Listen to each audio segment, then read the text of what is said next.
दोस्तों, आप सबका एक नए वीडियो में स्वागत है।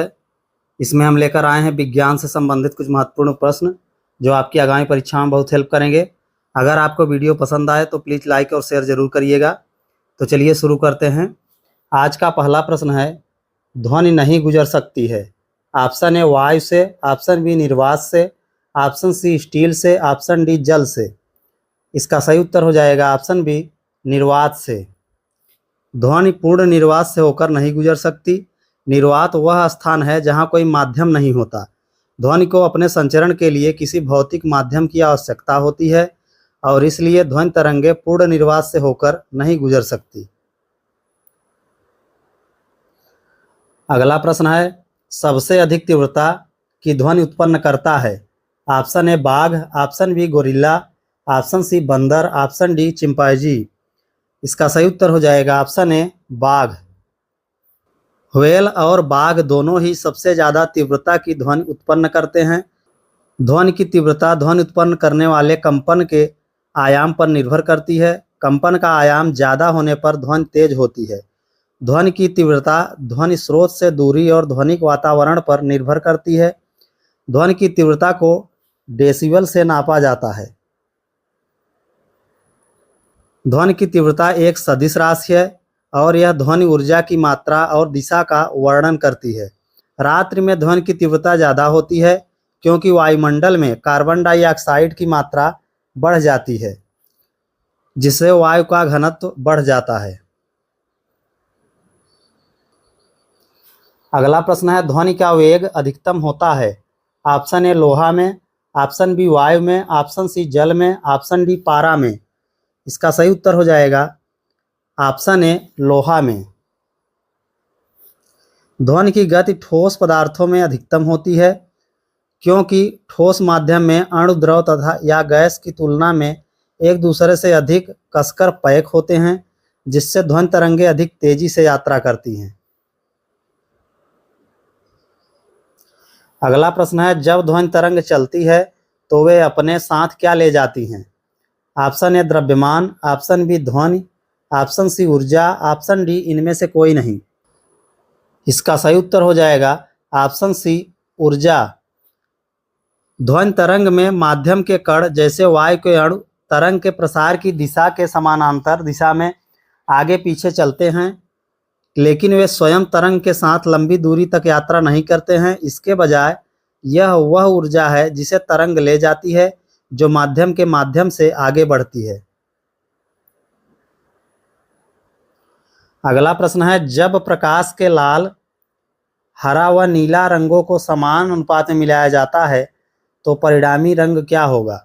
ऑप्शन ए काला, ऑप्शन बी श्याम, ऑप्शन सी सफ़ेद, ऑप्शन डी मैजेंटा। इसका सही उत्तर हो जाएगा ऑप्शन सी सफ़ेद।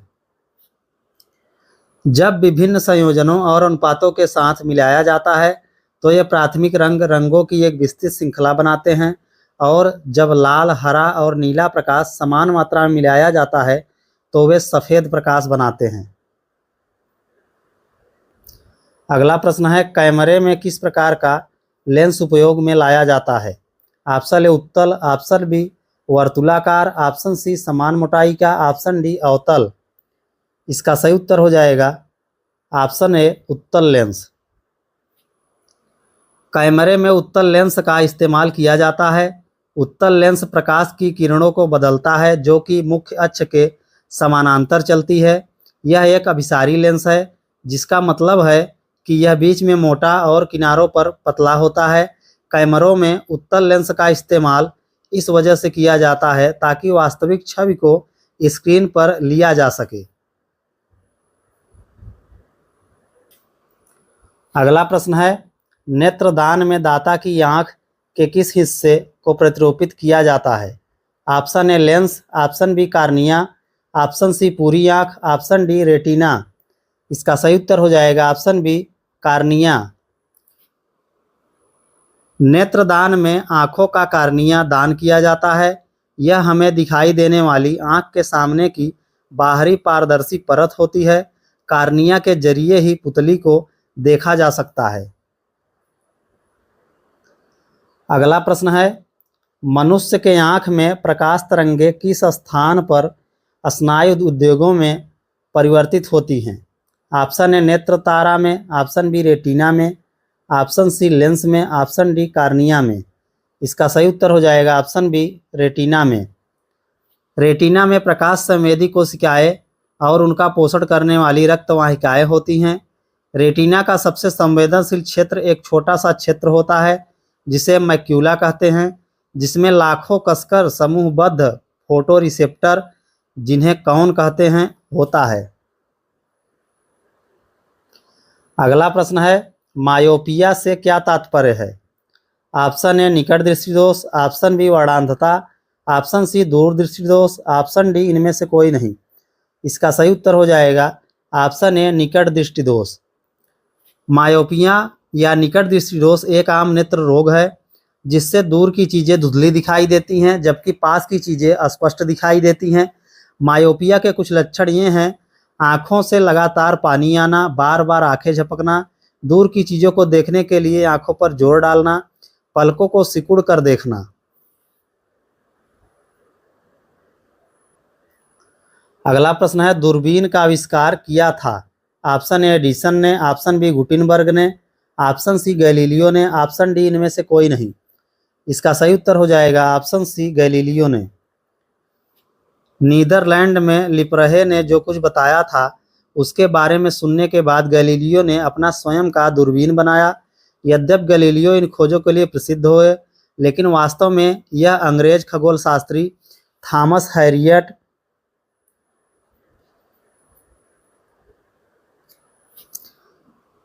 थे जिन्होंने 26 जुलाई 1609 को पहली बार दूरबीन अवलोकनों से चंद्रमा का चित्र बनाया था। अगला प्रश्न है, पानी से भरे तालाब की गहराई किस कारण कम दिखाई देती है? ऑप्शन ए अपवर्तन, ऑप्शन बी परावर्तन, ऑप्शन सी विवर्तन, ऑप्शन डी इनमें से कोई नहीं। इसका सही उत्तर हो जाएगा ऑप्शन ए अपवर्तन। प्रकाश के अपवर्तन के सिद्धांत के कारण तरण ताल अपनी वास्तविक गहराई से कम गहरा प्रतीत होता है। तालाब के तल से आने वाली प्रकाश की किरणें सघन माध्यम से विरल माध्यम में जाते हुए अपवर्तित हो जाती हैं तथा इस कारण तालाब के तले का प्रतिबिंब उसकी वास्तविक स्थिति से कुछ ऊपर बनता है। अगला प्रश्न है, साबुन के बुलबुले के चमकीले रंग निम्नलिखित में से किसके कारण होते हैं? ऑप्शन ए प्रकीर्णन, ऑप्शन बी विक्षेपण, ऑप्शन सी विवर्तन, ऑप्शन डी इनमें से कोई नहीं। इसका सही उत्तर हो जाएगा ऑप्शन सी विवर्तन। प्रकाश तरंग की तरह विवर्तित होता है जिसके कारण कई तरंगों के एक दूसरे पर अध्यारोपित होने पर व्यतिकरण उत्पन्न होता है। साबुन के बुलबुले की दोनों सतहों पर परावर्तित प्रकाश एक दूसरे के साथ हस्तक्षेप करता है जिससे प्रकाश पर जोर पड़ता है, इसलिए सुंदर इंद्रधनुष जैसे रंग उत्पन्न होते हैं। अगला प्रश्न है, निम्नलिखित में से किसमें उच्चतम ऊर्जा होती है? ऑप्शन ए नीला प्रकाश, ऑप्शन बी लाल प्रकाश, ऑप्शन सी पीला प्रकाश, ऑप्शन डी हरा प्रकाश। इसका सही उत्तर हो जाएगा ऑप्शन ए नीला प्रकाश। नीले प्रकाश में लाल, हरे या पीले प्रकाश की तुलना में कम तरंग दैर्घ्य और उच्च आवृत्ति होती है, इसलिए इसमें प्रति फोटान अधिक ऊर्जा होती है। नीले रंग की फ्रीक्वेंसी इन चारों रंग में सबसे अधिक है। अगला प्रश्न है, निम्नलिखित प्रक्रमों में से किस एक के साथ पद CMY के संबंधित है? Option A offset printing, option B voting machine, option C railway संकेतन, ऑप्शन डी इनमें से कोई नहीं। इसका सही उत्तर हो जाएगा option A offset printing. CMY के कलर मॉडल, जिसे प्रोसेस कलर या 4 कलर के नाम से भी जाना जाता है, कलर मॉडल पर आधारित एक सब्जेक्टिव कलर मॉडल है जिसका इस्तेमाल कलर प्रिंटिंग में किया जाता है और इसका इस्तेमाल प्रिंटिंग प्रक्रिया को बताने के लिए भी किया जाता है। अगला प्रश्न है, जल के वायु का बुलबुला किसकी भांति व्यवहार करेगा? ऑप्शन ए उत्तल लेंस, ऑप्शन बी उत्तल दर्पण, ऑप्शन सी अवतल लेंस, ऑप्शन डी अवतल दर्पण। इसका सही उत्तर हो जाएगा ऑप्शन सी अवतल लेंस। जल का अपवर्तनांक वायु से अधिक महत्वपूर्ण है तथा इसके कारण वायु के बुलबुले अवतल लेंस की तरह व्यवहार करते हैं। अगला प्रश्न है, प्रकाश की गति किसके बीच से जाते हुए न्यूनतम होती है?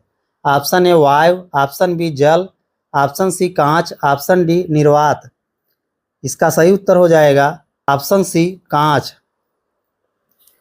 प्रकाश की चाल इस प्रकार ठोस में न्यूनतम होती है क्योंकि वे सघन होते हैं और निर्वात में अधिकतम होगी क्योंकि निर्वात सबसे कम सघन माध्यम है। सघन माध्यम कांच है क्योंकि यह ठोस है, इसलिए इसमें प्रकाश की चाल न्यूनतम होगी। अगला प्रश्न है, किसी तारे के रंग से तारे का क्या पता चलता है? ऑप्शन ए तारे की दूरी, ऑप्शन बी तारे का ताप, ऑप्शन सी तारे का भार, ऑप्शन डी तारे का आकार। इसका सही उत्तर हो जाएगा ऑप्शन बी तारे का ताप। रंग सूचक एक सरल संख्या होती है जिससे किसी वस्तु का रंग बताया जाता है। खगोल शास्त्र में किसी तारे के रंग उसके तापमान में गहरा संबंध होता है, इसलिए किसी तारे के रंग सूचक से उसके तापमान का पता चलता है। अगला प्रश्न है, निम्नलिखित तिथियों में से किसमें दोपहर को अपनी छाया सबसे छोटी होती है? ऑप्शन ए 12 अप्रैल, ऑप्शन बी 2 मार्च, ऑप्शन सी 18 मार्च, ऑप्शन डी 21 जून। इसका सही उत्तर हो जाएगा ऑप्शन डी 21 जून। 21 जून को सूर्य सीधे पृथ्वी पर अपनी किरणें आपतित करता है जिससे आपतन कोण 90 डिग्री का बनता है। अगला प्रश्न है, पीले रंग का पूरक रंग है। ऑप्शन ए नारंगी, ऑप्शन बी लाल, ऑप्शन सी नीला, ऑप्शन डी हरा। इसका सही उत्तर हो जाएगा ऑप्शन बी लाल। पीला एक प्राथमिक रंग के पूरक को प्राप्त करने के लिए लाल और नीले को मिलाया जाता है, परिणाम बैंगनी होगा जो रंग चक्र पर सीधे पीले से दिखाई देता है।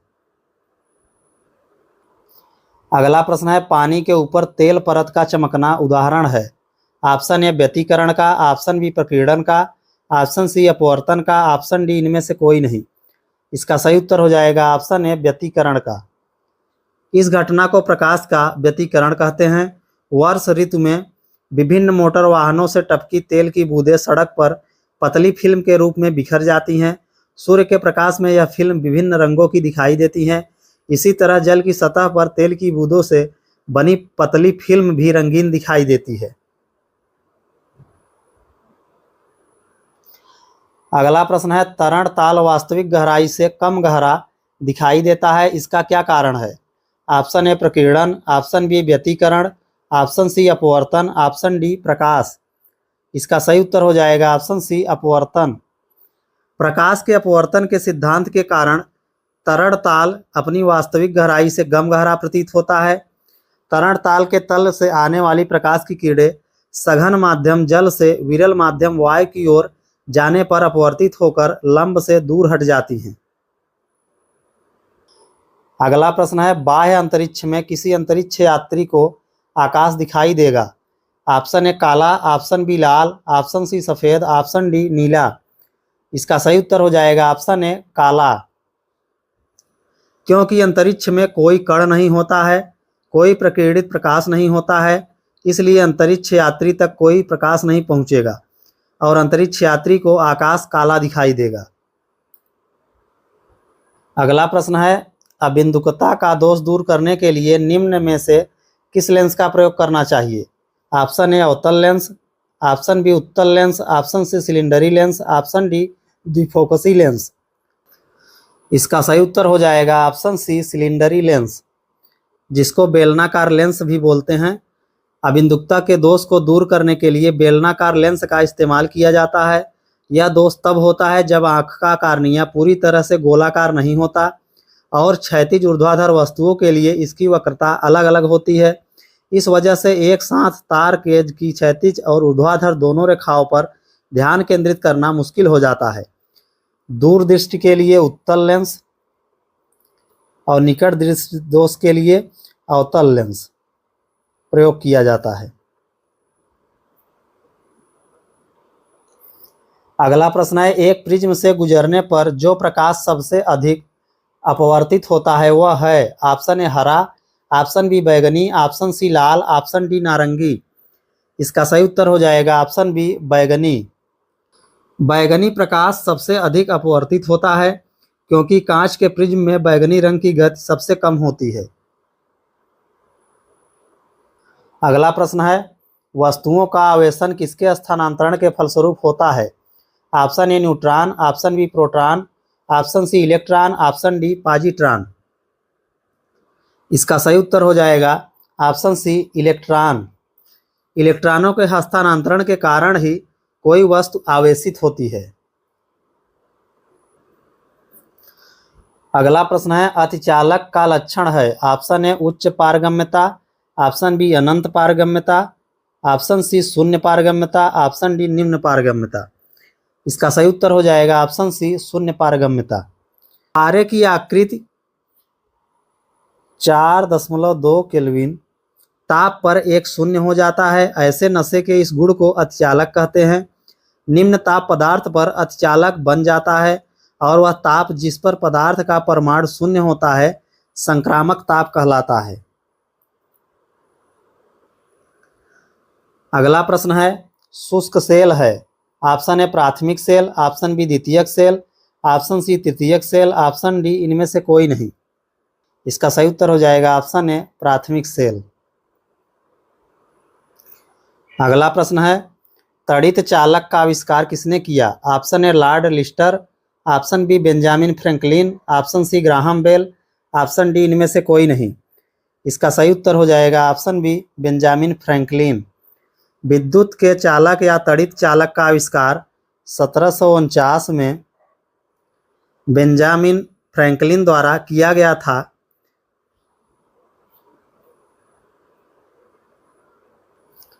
अगला प्रश्न है, विद्युत उत्पन्न करने के लिए कौन सी धातु का उपयोग होता है? ऑप्शन ए लोहा, option B uranium, option C तांबा, ऑप्शन डी ये सभी। इसका सही उत्तर हो जाएगा ऑप्शन बी यूरेनियम। विद्युत उत्पन्न करने में यूरेनियम धातु का उपयोग किया जाता है। यूरेनियम का प्रयोग परमाणु ऊर्जा रिएक्टर में भी किया जाता है।